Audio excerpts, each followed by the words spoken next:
to test out the ceramic coating. I'll do a video of the box or whatever before, but this is just like the before and after.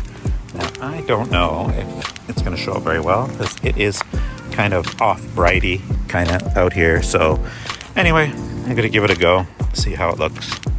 That's the before, and I don't know if I'll be able to do a water test because I don't have any water up this side of my house.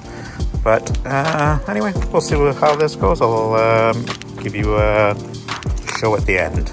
Okay, this is after it's been washed with the ceramic coating. This is a washable ceramic coating, but as you see my other video today, I did wash the car first. You don't have to with this one, and I'll display the one I got in the bottom of the YouTube video here.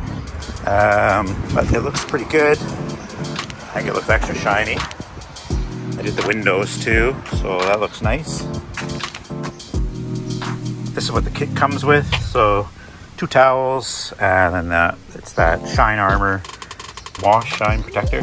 And I use a wet towel, damp towel that you put stuff on, spray it, and then your dry towel to buff it out.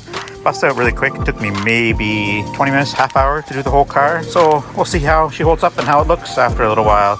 I do a water test, but like I said, I don't have a hose up here. I could just dump some water on it, but I never did it before, so not really much worth using it.